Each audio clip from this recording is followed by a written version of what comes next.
It's sometime in the 1940 SS. A medical technician named Nata Ishibashi is on duty in a secret research facility just outside Harbin in northern China. Although the facility is officially classified as part of the Center for Disease Prevention and Water Purification, what goes on here is in reality far, far darker, forever stamped on history as Unit 731, an event filled with horror and human experimentation, utterly beyond moral comprehension. Established in 1936 under Lieutenant General Shiro Ishii, Unit 731 was a covert biological and chemical warfare program that conducted lethal experiments on an estimated 3,000 prisoners, primarily Chinese and Korean, with some Russians and other nationalities. As Igibashi does the rounds, he's stopped by two prisoners who beg him for help, a Chinese girl aged 21 and a 19-year-old Ukrainian, who ask Izibashi if he could lend them a mirror. They explain to him that since they'd been imprisoned within the unit, they haven't had the opportunity to see their own faces, and they want to know if they'd still be able to recognize themselves after the weeks of malnutrition, disease, violence, and fear. This request, a desperate grasp at humanity, came from victims dehumanized by a system that stripped them of identity, reflecting the unit's practice of referring to prisoners as Maruta, or law. It's a painfully human request from individuals that Izibashi has been taught to see as simple subjects for medical tests. As a matter of fact, in the unit's official records, every prisoner in the camp is referred to as Maruta, the Japanese word for a log. This euphemism even goes so far as to call the girls' accommodation the log cabin. And as for the girls themselves, they're known individually by just a 3-digit number, their names being taken from them the moment they enter. But here they both are, one from China, one from Ukraine, both determined to remind themselves of their own identity, risking the most unimaginable torture possible, just to take that very human act of looking at one's own face in the mirror before one dies. Moved by this request, Ishibashi gives the girls a mirror, which he has to meticulously sneak through a hole in the cell door, and for good reason. He's been told anyone showing kindness to the subjects would be brutally punished. Such acts of compassion were rare, as the unit's culture enforced strict obedience, with staff fearing retribution for any deviation from protocol. And by now he has seen enough brutality firsthand to believe it.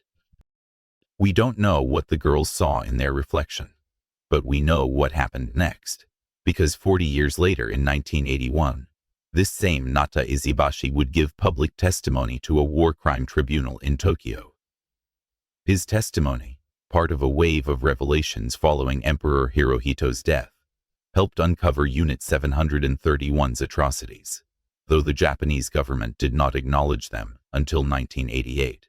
To use his exact words, "I gave them that mirror, but I couldn't save them. They died horribly, like so many others. I still remember their voices." Later on, Ishibashi would find out exactly how the girls had perished, when he overheard colleagues discussing a medical experiment in which they'd cut into the two girls whilst still alive, one Ukrainian and one Chinese. Ishibashi said to the tribunal, "Later, I learned that both of them had been vivisected. They were used for experiments and died on the operating table." Vivisection, often performed without anesthesia, was a hallmark of Unit 731's experiments, as documented in declassified U.S. records, to study disease progression in living subjects. They were one of at least 400,000 people who died as a result of what happened here. This is the story of Unit 731, and fair warning, this opening chapter is the most uplifting part of what we'll cover today. Although it's absolutely tragic and horrific, there is at least some sense of shared humanity and compassion in Izibashi's testimony. He comes across as a man caught in a broken system who acts with kindness where he can, even if he is unable to change the broader story, and then finally breaks the silence at a tribunal with honesty and responsibility. His courage to speak out, alongside others like Ken Yuasa, who admitted to vivisections, provided critical evidence, though many perpetrators faced no consequences due to USA immunity deals. The rest of the video won't be like this. It's all downhill from here. And I mean it. If you're squeamish or sensitive, walk away. I won't blame you. I'm making this video by popular demand from my subscribers and had purposefully tried to keep this topic at arm's length until now. I always knew bits about Unit 731. I knew it was bad. I didn't know it was this bad. Some of the research for this video moved me to tears, but it really happened. And like the girls who just wanted to see themselves in the mirror, we owe it to ourselves to look our past square in the face and bring some redemption to the victims who deserve to have their story told. In 2002, a Tokyo district court acknowledged Japan's use of biological weapons by Unit 731, ruling that it spread plague and typhoid in Chinese cities like Zhou and Chang'e between 1940 and 1942. Lastly, I will have to be purposefully obscure with some of the language I use in this video, and it's not an attempt to downplay or de-emphasize the horror of what happened, but merely to make sure that the video itself doesn't get struck down. With that said, let's go. On the 17th of June 1925, the nations of the world gathered to sign something called the Geneva Protocol, an agreement between states that they would never again use chemical or biological weapons against one another. Just a decade before, Europe had been torn apart by the deadlock of the First World War, which saw the first ever mass package of use of chemical agents on the battlefield. 2 million casualties from the First World War were a result of these poisonous gases, and since they were by their nature indiscriminate weapons, many of those affected were civilians.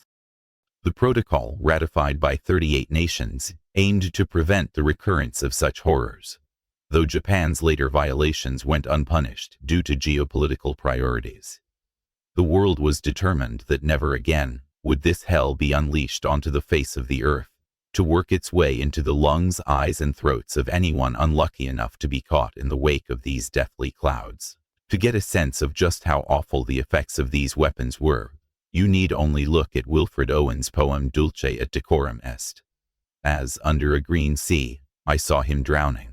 In all my dreams, before my helpless sight, he plunges at me, guttering, choking, drowning.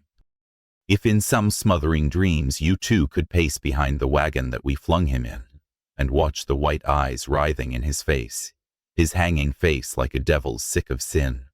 If you could hear at every jolt the blood come gargling from the froth-corrupted lungs, obscene as cancer.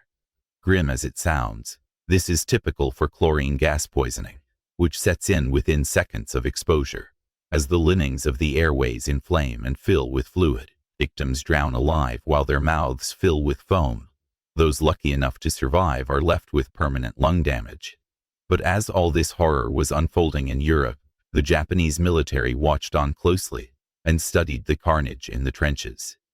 They concluded that chemical weapons were going to be an integral part of any future war. Japan's military, influenced by Shiro Ishii's advocacy, saw the Geneva Protocol as a mere obstacle, secretly pursuing bioweapons to gain strategic advantage. To them, the fact that all these nations had come together to sign the Geneva Protocol was just more proof that chemical weapons were indispensable to a modern army. And to an extent, they weren't wrong. By 1918, somewhere in the region of 1 in every 3 hand grenades contained a chemical agent. Despite the immediate use that the Japanese military saw for the weapons, though, Japan herself did ultimately sign up to the treaty, which meant that they had now publicly promised to wash their hands of all chemical and biological weapons. But by 1927, an up-and-coming army surgeon named Shiro Ishii started advocating for the development of a Japanese bioweapons program. And although his enthusiasm was met positively by those in command, politically it simply wasn't an option. If Japan was ever going to develop or use these capabilities, it would need to do so with the utmost secrecy, and preferably far away from the prying eyes and vulnerable cities of the Japanese home islands. Ishii's vision, supported by Emperor Hirohito's 1936 order, led to the creation of a vast network of biowarfare units across Asia, with Unit 731 as its headquarters. But luckily for Ishii, the Imperial Japanese Army invaded Manchuria on September 18, 1931, and within just 5 months, Japan would have this enormous region of northeast China firmly under her thumb. Not only did this mean that there was a chance to conduct experiments in relative secrecy, but also far away from any major population center at home. And on top of that, there was now an abundance of that most crucial resource for experimentation, test subjects. By 1932, Ishii and other leading scientists were sent to Manchuria, where they could do their work in a new facility based out of a prison in Zhangma Fortress. With an influx of fresh test subjects in the form of political dissidents, common criminals, and those resisting the Japanese occupation, the researchers wasted no time getting to work. Once prisoners were labeled healthy, the experiments would begin. People were purposefully infected with the bubonic plague or drained of blood at regular intervals to see how long they would last, and then vivisected, often while still alive and under no anesthetic, so that the research staff could poke around the body and observe the state of the entrails throughout each stage of an infection or illness. However, what Zhangma Fortress may have had in horror, it lacked in security. In 1934, there was a prison break, and in 1935, an explosion erupted within the facility. Fearing that escaped prisoners might spread the word of what was going on behind these walls, the base was closed down.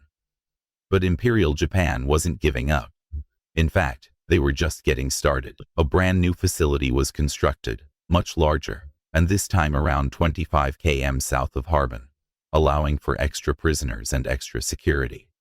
And who better to lead this new research center than the bioweapons enthusiast Shiro Ishii, who had recently enjoyed a promotion to senior army surgeon after his 3 years of diligent work in Zhangma Base. The Pingfang facility, completed in 1938, housed over 10,000 staff, including Japan's top medical scientists from Kyoto Imperial University, reflecting the scale of Ishii's ambitions.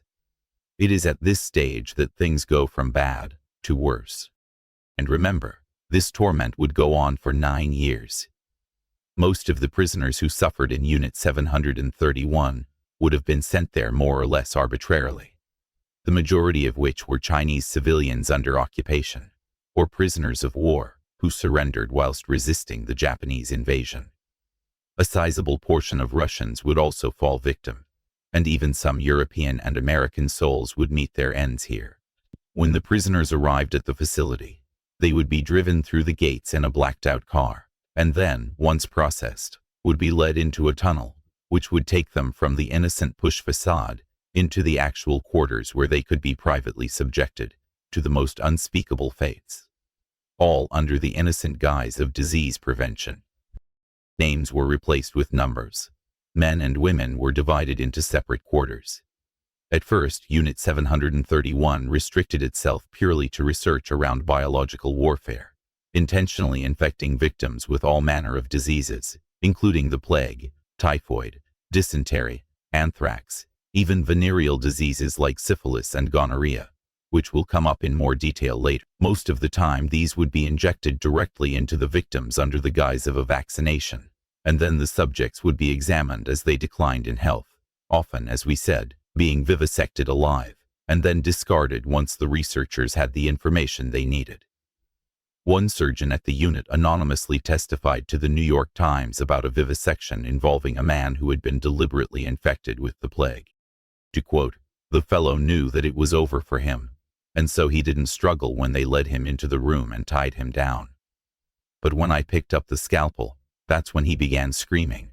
I cut him open from the chest to the stomach, and he screamed terribly, and his face was all twisted in agony.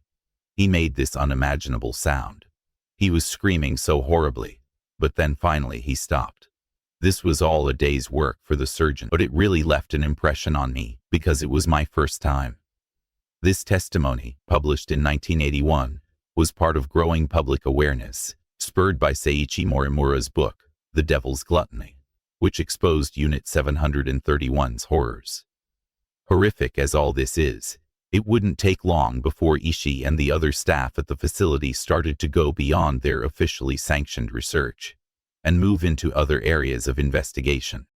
Conventional weapons testing became a staple part of the research, with prisoners being arranged in concentric rings around a live grenade to see at what range the blast would be lethal, what would cause a severe wound, or what would be survivable. Those who did survive with serious wounds would then be treated so that the medical staff could hone their battlefield medicine and come up with new techniques to deal with limbs blown off, organs peppered with shrapnel, or skin burned to a crisp. Similar experiments would also be conducted with flamethrowers, chemical bombs, lining up prisoners behind one another and firing directly into them with pistols or rifles to measure bullet penetration, and 100 other such cruelties that I'll leave you to imagine. By the 1940s, the research on biological weapons had advanced to the stage where Shiro Ishii and the others within the facility were confident that they had found a way to turn the horror of biological warfare from a theoretical possibility to an actual reality, and started conducting experiments outside the unit and onto the surrounding population. In 2006, former nurse Toyo Ishii revealed she buried victims' remains in Tokyo post-surrender, underscoring the unit's desperate cover-up efforts. One particularly renowned field trial was the attack on Changde in 1941, which led to approximately 10,000 casualties and 1,700 deaths from cholera.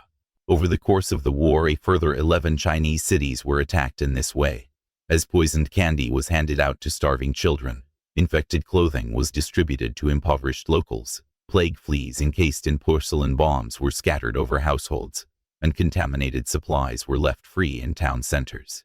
An estimated 400,000 Chinese civilians died as their communities were ripped apart by plague, anthrax, typhoid, or cholera. Meanwhile, the researchers at the base benefited from this horror show in unexpected ways. Published research started to appear in peer-reviewed journals detailing the effects of X disease in Y conditions. Doctors and medical students around the world would be consuming this monstrous output of scientific inquiry, painfully unaware of the human cost behind the data, since the researchers had published their findings under the guise that it had been performed on long-tailed primates or Manchurian monkeys. But while things go swimmingly for the research staff, treatment within Unit 731 would continue to worsen for the inmates, as all pretense of scientific investigation gives way to macabre fascination and inhuman cruelty. Inmates were subjected to dual amputations before having the limbs reattached back to front, or on the wrong side of the body. In one case, someone's torso was cut open, the stomach was removed, and the intestines were reattached directly to the esophagus, all without anesthetic, and all just to see what would happen. Another man who would go on to testify to what happened, this time a professor at Kyoto University named Nakagawa Yonzo, said the following: "Some of the experiments had nothing to do with advancing the capability of germ warfare or medicine. There is such a thing as professional curiosity. What would happen if we did such and such? What medical purpose was served by performing and studying beheadings? None at all. That was just playing around. Professional people, too, like to play." Nakagawa's testimony, given at a 1994-95 Unit 731 exhibition in Japan, exposed the unit's sadistic curiosity, shocking audiences with its candor. To this end, thousands more would be treated as though they were mere resources to be used and discarded, with brutal violence being a constant threat for anybody who tried to resist or avoid being a test subject. And all the while, the morbid curiosity of the staff became more and more insatiable.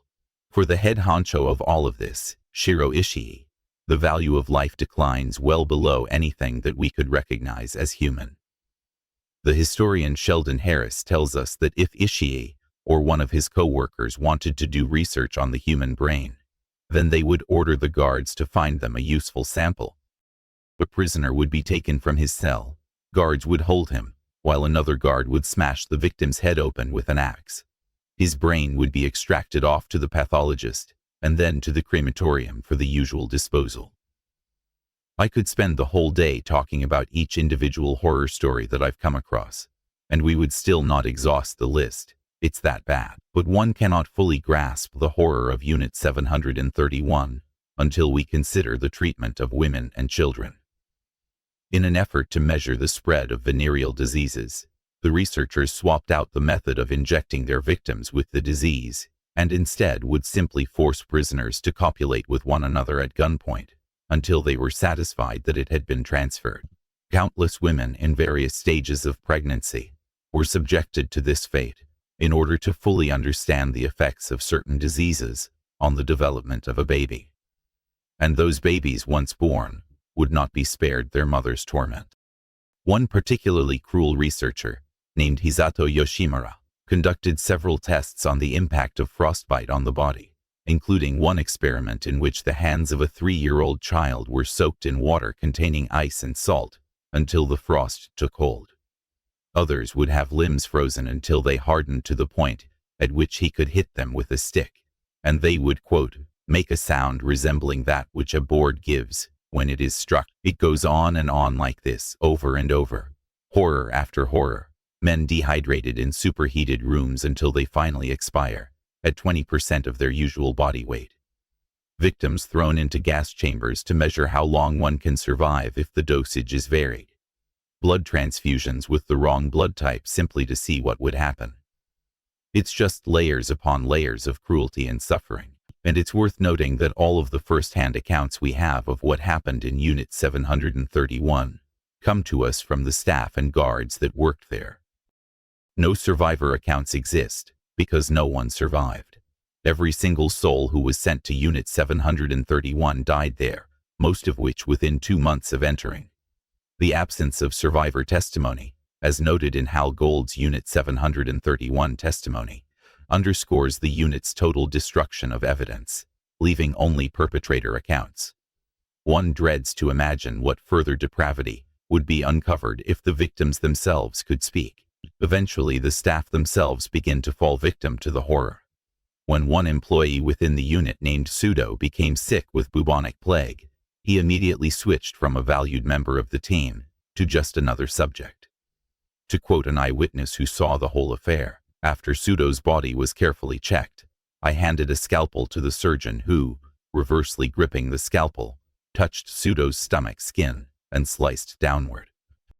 As you can imagine, many people tried to resist this unimaginable fate, including one incident in which the prisoners attempted to start a riot after overpowering one of their guards. When the facility staff refused to negotiate with the prisoners, one of them demanded that the staff shoot him rather than use him for these depraved experiments. He was, as requested, cut down without hesitation. Another eyewitness who was part of the staff would later say that spiritually, we were lost in front of the prisoners who had no freedom and no weapons. At that time, we understood in our hearts that justice was not on our side.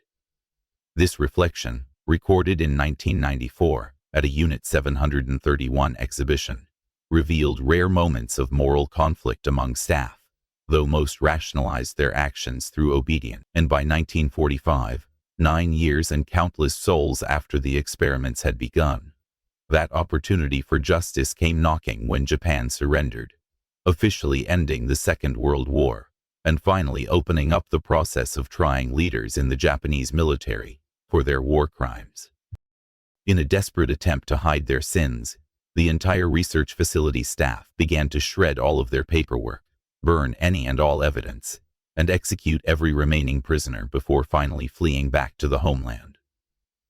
In August 1945, approximately 300 prisoners were killed, many forced to drink potassium cyanide or injected with chloroform, as documented in Soviet Khabarovsk's war crime trials. The cover-up didn't work. Shiro Ishii was arrested by the United States during its occupation of Japan, and Ishii would finally face his judgment at the 1946 Japanese war crimes prosecution before the Tokyo Tribunal. But tragically, he was able to negotiate a deal with the U.S. in exchange for complete and utter immunity. He would promise to share the full details of the research with the United States. This immunity deal, confirmed by the 1947 Hill and Victor report, prioritized U.S. access to biowarfare data over justice, despite the data's limited value. Despite the fact that much of this research had been lost in the attempt to destroy evidence, the U.S. took the deal, and Shiro Ishii would live another 14 years as a free man, never facing justice for his actions and dying peacefully in his bed in 1959, at 67 years of age and immensely wealthy, having not even for a moment shown an ounce of contrition, regret, or guilt. To add insult to injury, this supposedly invaluable research data turned out to be useless. When American scientists scoured through the logs, what they found was miles behind the U.S. research and was of little to no significance. Historian Till Barnehausen noted that experiments like those on Francisella tularensis produced results already known, rendering the data scientifically irrelevant. Tens of thousands of people had been subjected to the most unthinkable ends for absolutely nothing, and a known monster was allowed to walk free in exchange for information that was of no use to anyone. Unit 731 showed us practically nothing about medicine, chemical weapons, or the limits of the human body. The only truth it released is the limitless capacity we have for the most extreme cruelty and sadism. As for the rest of the scientists, many of those also never faced justice, and there was a similar deal struck with a handful of Japanese scientists who managed to find themselves on trial by the USSR. Although some did receive several years of hard labor. This is hardly a fitting sentence, but at least it was something. Ironically, the Soviet Union would later go on to build a biological weapons facility in Sverdlovsk, using documentation that was acquired from the staff at Unit 731. This facility would go on to kill at least 68 people during an incident in the 1970s, in which anthrax was accidentally exposed to the general population. Within Japan itself, the government has been extremely reluctant to accept responsibility for what happened. In 1983, the Ministry of Education was still trying to censor works by Japanese historians on what actually happened in Unit 731. And it wouldn't be until 2018, a staggering 70 years after the horrors ended, that the names of those individuals were ever released to the public. In 2018, Katsuo Nishiyama's request led to the National Archives disclosing 3,607 Unit 731 members' names, reigniting debates over Japan's wartime atrocities. All of this cover-up had grim results. Given that these scientists never faced any kind of justice for their crimes, they were free to pursue their scientific careers elsewhere. Some scientists even went on to found the Green Cross Pharmaceutical Company, which would later get wrapped up in an enormous scandal after 3,000 Japanese citizens contracted HIV through the use of the company's blood product. The consequences of letting monsters roam unchecked would resonate down the ages, not just for those who suffered within Unit 731, but for the modern academics who were punished for trying to expose the truth, for the civilians near Sverdlovsk, whose lives were ruined or ended by anthrax poisoning, and the Japanese population themselves, as 3,000 of them would contract a life-altering illness. If there is a moral of the story here, it's best summed up in HBO's Chernobyl, that every time we lie, we incur a debt to the truth. Sooner or later, that debt is paid. First, it was the lie that Unit 731 was just a disease prevention center, which allowed Japan to hide its real intentions and remain compliant with the Geneva Protocol. This lie cost the lives of at least 10,000 prisoners within the unit itself and hundreds of thousands of people outside who were used as guinea pigs for biological war tests. Then it was the lie that it never happened, which allowed those same monsters to walk among us and ruin more lives, having never once faced justice in theirs. This leads me to the testimony given by Nata Isibashi and the others who showed their faces to the world and told everyone what they were a part of and what had happened. I find these individuals the most difficult to judge. Even if they weren't personally sadistic, they were part of the machinery of sadism and were responsible for some of the worst cruelties ever seen in history. But on the other hand, they did have the moral courage to stand up, take responsibility for their actions, and share the truth. Their testimonies, alongside the 1982 establishment of the Unit 731 Museum in Harbin, ensured victims' stories were not erased, despite Japan's initial denials. Without their choice to give public testimony, The countless who suffered at their hands would have never had a voice, and would be forever forgotten. I will leave the judgment of these individuals who broke the silence to you watching. After thinking about Unit 731 for a few days, I couldn't help but be reminded of the Stanford prison experiment, conducted in 1971 by Philip Zimbardo, a professor of psychology. During the experiment, participants were divided into prisoners and guards. The guards were given the job of maintaining order for 2 weeks, and to this end, they were given almost complete freedom and total authority over the prisoners. What Zimbardo found was an almost immediate decline of moral conduct amongst the guards, as the prisoners were subjected to more and more acts of cruelty and barbarism. There was a race to the bottom of human behavior, and as a result, the experiment was cancelled within just 6 days.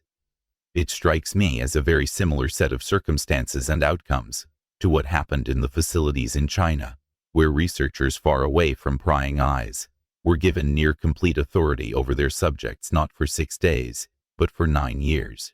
Tragically, there was a similar nosedive in human conduct, resulting in horrors that are quite frankly beyond comprehension, and seemingly for no other reason than because we can.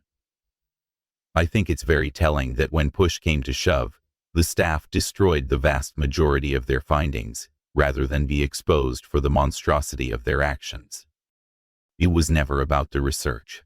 If it was that valuable, they would have kept it. All of this cruelty, all of this suffering and grief and heartache and tears, had as much to do with research as it had to do with disease prevention. The depressing reality is that all of this was a pointless exercise in power, and the staff knew it. The 2006 testimony of Akira Makino, who conducted experiments in the Philippines, further confirmed the unit's focus on power over science, admitting to vivisections driven by curiosity rather than necessity.